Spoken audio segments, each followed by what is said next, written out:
And now, stay tuned for the mystery program that is unique among all mystery programs. Because even when you know who is guilty, you always receive a startling surprise at the final curtain. The Whistler.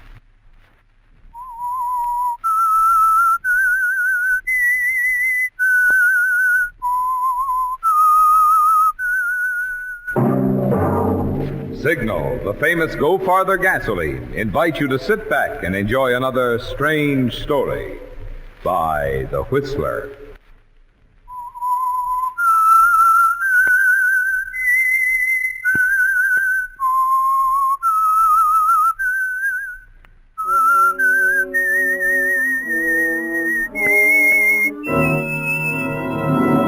I am the Whistler, and I know many things, for I walk by night.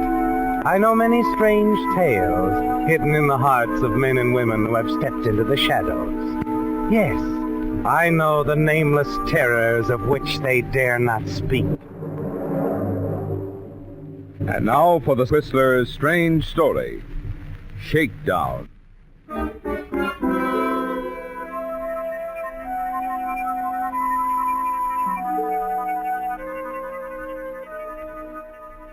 Riding up in the elevator, the attractive young woman, Jackie Mills, appeared deep in thought. She seemed hesitant, undecided, as she stepped into the corridor on the 9th floor, walked down to Suite 906. She paused outside the door. It's quite a decision, isn't it, Jackie? With your dangerous past seemingly behind you, you know the kind of activity Paul Jesson, the man inside, is about to suggest. But you're tired, aren't you? Tired of trying to make a living playing the piano in the club Chanticleer. Tired of being without the things one more transaction could bring you. You open the door, step inside. Well, Jackie, so you decided to come. You said you wanted to talk. And you want to listen. I thought so, the minute I recognized you at the club Chanticleer. Now sit down. Let me finish my pinhead. Your what? Oh, you wouldn't understand. It's my hobby. Precision craftsmanship and all that. I'm always engraving poems with this stylus, quotations from the Bible, odd sayings on the heads of pins. Oh, sure. Oh, really? There. Take a look through this jeweler's glass. What? It is, and very clear. Judge not the men whose souls are on fire, for they are beyond good and evil. Yeah, I like that. The philosophy of criminals and poets. Yes, isn't it? Can I show you any more? Well, how many do you have? Oh, 500 or 600. You see, I keep this little engraving outfit in my pocket, and every time I have a spare moment, out it comes. Takes a steady hand. And nerve. Oh, easy, once you get onto it. I can engrave a sentence at 1/500th of an inch in just a few minutes. Fascinating. But, wasn't there something else you wanted to talk to me about? Yes, there was. However, I thought we might go out for a drink. I'm busy. You have a reputation for being cold and unapproachable. I find it pays. Sometimes. Ever hear of the Victory watch? No. One of the most famous watches ever made, perhaps the finest. Rose diamonds, platinum hands. Never mind the details. What's it worth? $100,000. Is it registered? Yes. Count me out. Too risky. What do you take me for, a fool? I have no intention of stealing the Vittori. The owner's going to give it to us. His name is Lindquist, Benjamin J. Lindquist. I'm listening. Lindquist is respectability itself. In the social register, multimillionaire, about my age. 60? Not quite. Go on. All right. Benjamin J. is deathly afraid of the slightest breath of scandal about his good name, and yet he can't keep away from a beautiful woman. He's not the only one, I hear. No, he isn't. Oh. All right. Now, where do we go from here? We'll rig a little trap for Benjamin J. With me as the chief. Something like that. And if he bites? We play him along, carefully. And of course, the proceeds from the watch we divide equally. 50-50? Sure. Okay. But I won't settle for less. You won't have to. Now, all you have to do is to drop into the Blue Angel Cafe this Friday by accident. Benjamin and I will be having cocktails. The Blue Angel. Right. But let me handle everything. Everything, Paul? I thought you needed me. I'm sure you'll know where to take over. You know, I think we practically have that watch now.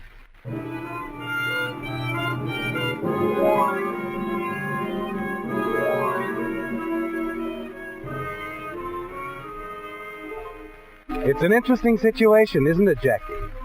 The kind you've never been able to resist. And on Friday at the Blue Angel, under the high-sounding name of Jacqueline Carraway, the accidental meeting goes very well, though you do have difficulty keeping from laughing at Paul's introduction. Miss Jacqueline Carraway, Benjamin Lindquist. How do you do, Mr. Lindquist? Miss Carraway? Jacqueline's almost like my own daughter, Ben. Oh? Yes, since her father died. I've kept a sharp eye on her. He was my dearest friend. Where's she been all these years? How come I've never seen her before? Well, until a few years ago she was in school. Then she wanted to study art, so I let her go to Paris for a while. She just got back. She stays at your place, I suppose, where you can keep your eye on her? No, she has her own apartment, but I still keep my eye on her. He sure does. Mhm. And I'm going to continue to. Now, for one thing, I'm going to take you away from Ben here. What's this? Oh, sorry, old man. You're a friend, too. But I recognize that gleam in your eye. A fine thing to say. I might have something to say about this. Maybe there's a gleam in my eye. Uh-huh. I thought so. See here, Paul. Good night, Ben. Pleasant chat. See you soon, hey? Coming, Jacqueline? I'm afraid there's nothing else I can do. What's the big idea? He's watching. I like to tow slowly for big fish, my dear. Don't worry. He'll call or stop by tomorrow, ask to take you to dinner. Only you don't go. Not without Daddy. Well, I hope you know what you're doing.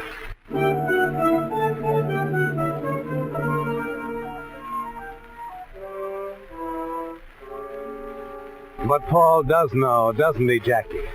You find that out the next day when Benjamin Lindquist contacts him, asks to take you both to dinner exactly as Paul predicted. And all through dinner you can see that he'd like to talk to you alone.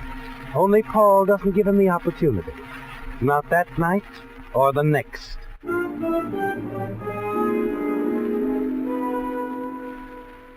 But a week later at dinner, a planned phone call takes Paul Jessen away to meet an important client at the airport. You're finally alone with Ben Lindquist. And in a few minutes, you should know where you stand. Well, I hope you'll forgive me saying I'm not going to miss Paul. Well, you know how fathers are, even adopted fathers. They never believe you're grown up. You seem grown up to me. I find you, twice a mature woman. Of course, you have a young man somewhere. No, never got used to young men, I guess. They're so well scrubbed and silly, like a boy on his first day at school. That's very good. But it makes it lonely. Paul's friends are older, but, well, they think they're robbing the cradle if they just look at me. They're probably afraid of you and themselves. Oh, it must be nice to be settled. Children, home, wife you love. Looks nice on paper. Oh? Understand I don't want to say anything against my wife Estelle, but... But you've outgrown her. You might say that, yes. Oh, it happens so often. I wondered if you... I mean, could a girl your age... No, it's quite impossible. I'm afraid it is. But why shouldn't we, Jackie? All these evenings of seeing you... Please, Mr. Lindquist. Ben, I'd better go home. No, it's been so difficult getting a chance to even talk, and you do like me, I can tell. Please, so yes, I do. Too much. We'd better quit while we both think. No, I'm going to see you again. Right. Please? All right. Friday, I'll send my car for you. to Clayton, on Nob Hill. Good. Maybe we'd better not tell Paul.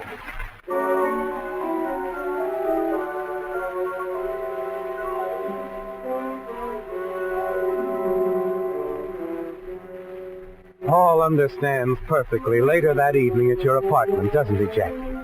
The two of you enjoy a good laugh at the romantically inclined Benjamin Lindquist. And then Paul explains the next move. You'll still take your time, Jackie. We wanted to lose his head, so you don't kiss him goodnight. You don't fall into his arms until he swears he loves you and promises to get rid of his dear wife, Estelle. Hi, Dad. Glad you agree. Of course, I will admit I'm trying to keep you out of his reach as long as I can. I didn't just happen to choose you for this deal, and you know it. Well, I'm beginning to respect you, Paul. It isn't going to end here, Jackie. You see, when all this is over, you and I are going to be much more than just good friends. Oh, I'm flattered. But until we have the Vittori watch, let's concentrate on the business at hand. Shall we, Paul? Darling?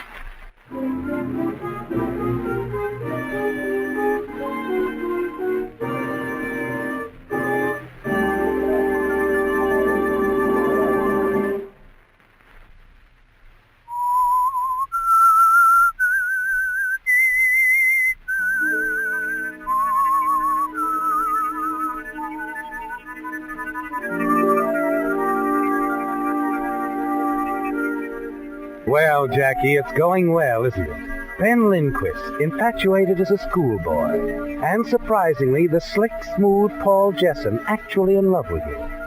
When the time comes, you'll know how to turn both situations to your advantage, won't you? But for now, you know that you must concentrate on Benjamin J. Lindquist.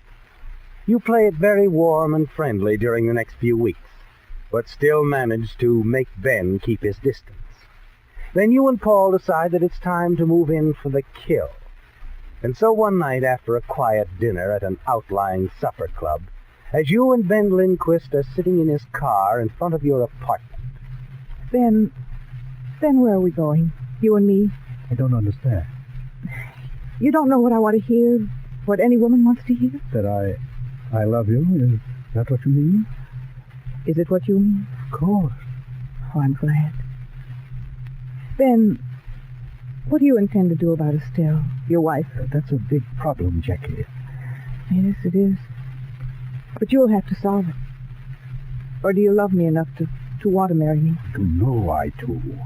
And naturally, I expect to get a divorce, but you've got to give me some time, darling. How much time? I intend to see my lawyers about it, next week.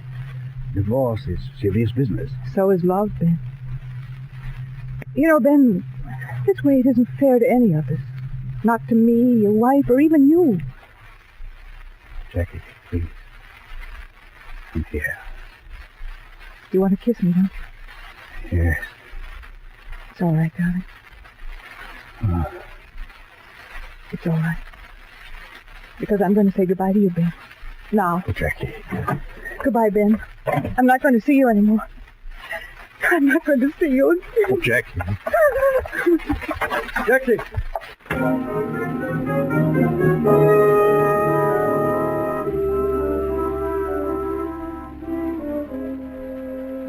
It was a perfect performance, wasn't it, Jackie? Just right, you tell yourself. And you avoid answering the telephone, which rings incessantly for the next few days. You and Paul want Benjamin Lindquist to put it down in black and white. And finally, he moves into the trap. Special delivery letter from Miss Jacqueline Caraway. Sign here, please.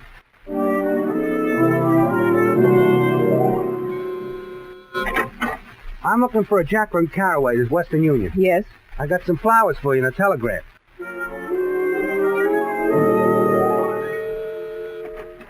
A registered special, ma'am. Sign here, please. Thank you.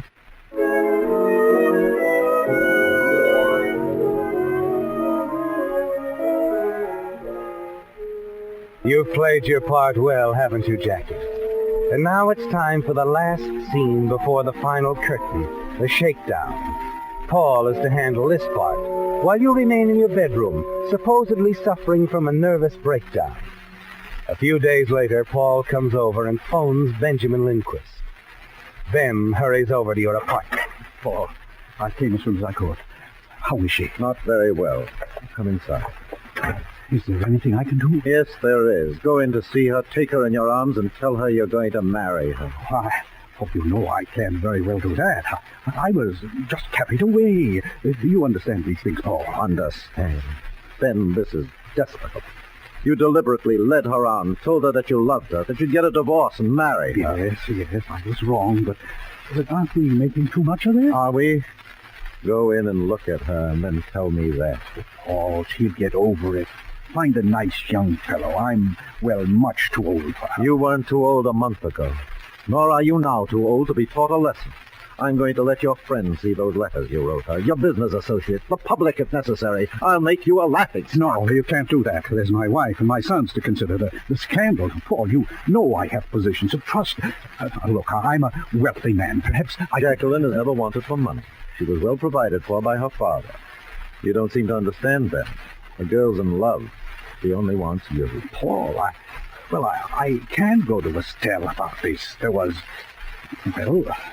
another incident last year, you know. I do indeed, because I know you. Oh, I warned Jackie. I warned you. Well, perhaps some gift, a substantial token of my affection for her. Well, I don't know. What could you possibly give her to make up for what you've done? I'm prepared to be generous, Paul. Very generous. But I told you, she doesn't need money. I know, but there must be something special she wants that money can't buy. You've known her for years, Paul. Can't you think of anything? Well, I don't know how much it would help, but ever since you showed her your jewelry collection, she's talked constantly about the Victoria watch. Well, that's the only thing I've ever heard her say she really wanted. The Victoria, no, I just can't give that up, Paul. Well, Ben, you asked me. I told you. But the Victoria, Paul, it's not its worth. I don't mind that. Well, neither does Jackie, nor I. But it would mean so much to the girl. Can't you understand, Ben? Heaven knows why, but the girl is completely in love with you. Yes, I know. Oh, I am sorry. Well, all right. I guess she deserves it. The Tory will be hers. I want her to have it. You tell her, Paul, a symbol of what she means to me. And, yes? Perhaps that way, when you explain, I might see her again, huh? Well, I'll do my best to explain. Good. Good. Well, I'll run on now. And the arrangement? I'll send the watch over with the bill of sale, transfer papers, everything. The messenger will be here within an hour. Goodbye, Paul.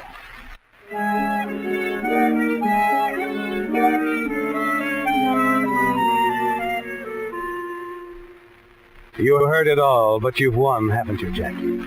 The Vittori watch will soon be in your hands.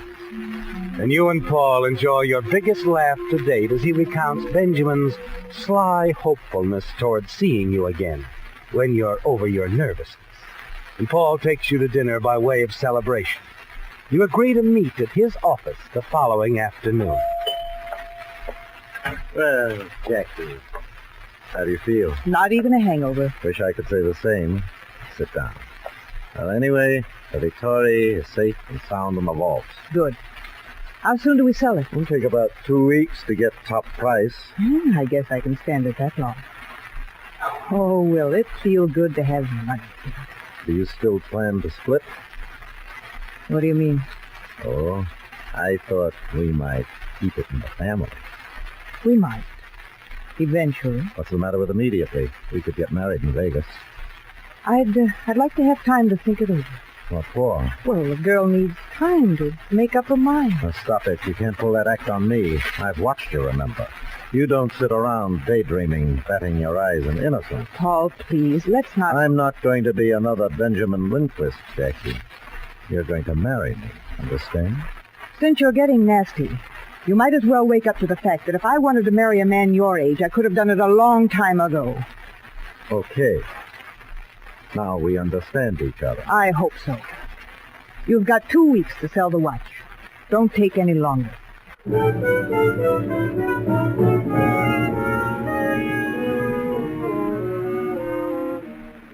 You're worried now, aren't you, Jackie?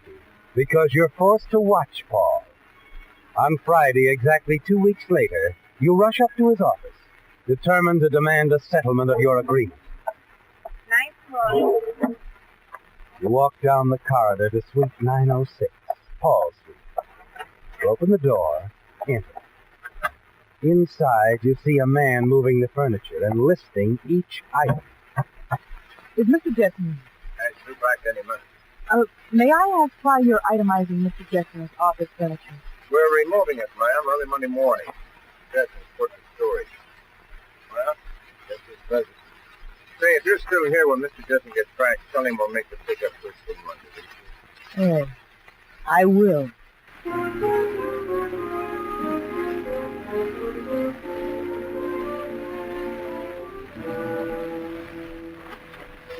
Paul?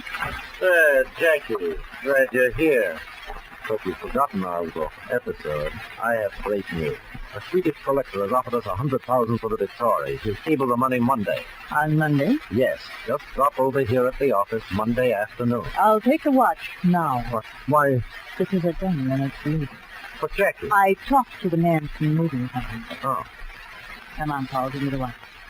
I never argued with the chap. All right. Get them a ball. Come on, we'll go and get it.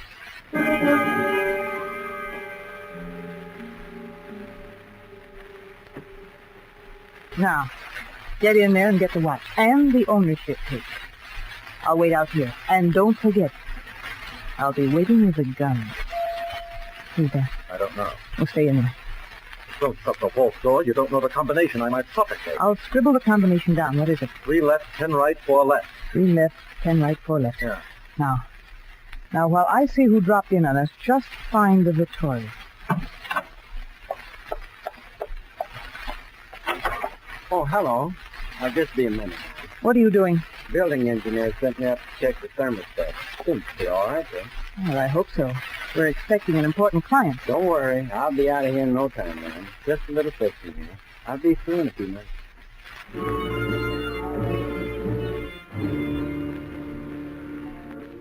You're relieved as the building maintenance man finally leaves, aren't you, Jackie?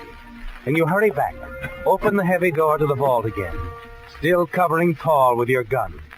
Paul stands just inside the vault, the Victoria watch in his hand. Thank you, Paul. I'll take that.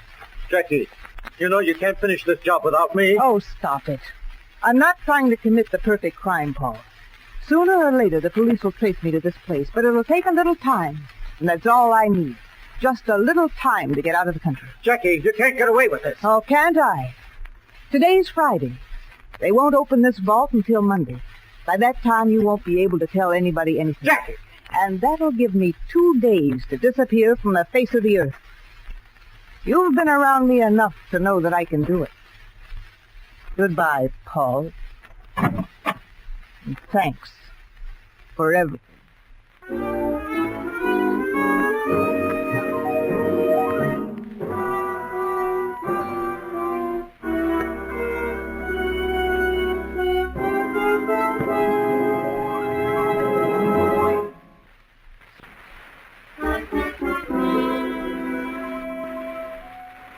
Well, Jackie, luck has been with you all the way, hasn't it? And now you're about to realize the big payoff. The Victoria watch is legally yours. You decide to forget the Swedish buyer, take less, sell immediately to a famous local jewelry firm. You leave Paul's office and hurry over to the Terman Jewelry Company, one of San Francisco's largest firms. You grip your gloves nervously as you stand in front of the owner awaiting his decision. Outside, a cab is waiting to take you to the airport, where you can make connections to get out of the country. Well, your ownership papers seem in ordinance, and $80,000 is there. Good, then it's settled? I don't see why not. I will, of course, have to examine the watch a little more carefully. You understand we can't risk buying a paste copy. I understand. It only takes a few minutes. Sit down here. Like this, right here. There we are. Now, diamonds are all right. Platinum hands all right. Now, quick look at the work. Very interesting. Is anything the matter? I'm not sure.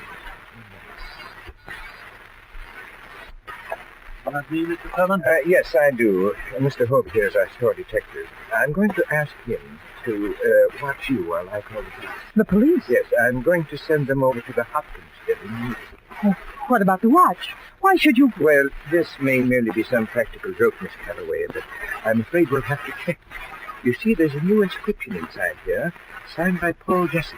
Paul, his engravings. It can't be read without this letter, but it says quite clearly, Hopkins Building, Suite 906. Woman locked me in vault. Name, Jackie Mills, alias Jackie Carraway. Signed, Paul Jesse. February 1st, 1952.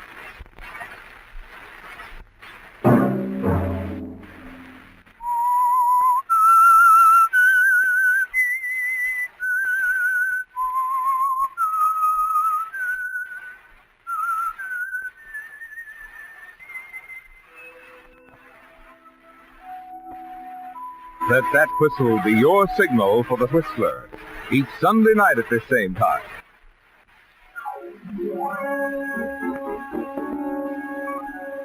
Featured in tonight's story were Bill Foreman as the Whistler, Joe Gilbert, Edgar Barrier, Herb Butterfield, Britt Wood, and Pat McGeehan. The Whistler was produced and directed by George W. Allen, with story by Meyer Dolinsky, music by Wilbur Hatch, and was transmitted overseas by the Armed Forces Radio Service. The Whistler was entirely fictional, and all characters portrayed on The Whistler are also fictional. Any similarity of names or resemblance to persons living or dead is purely coincidental. Remember to tune in at the same time next Sunday. We'll bring you another strange story by The Whistler. Marvin Miller speaking. This is the CBS Radio Network.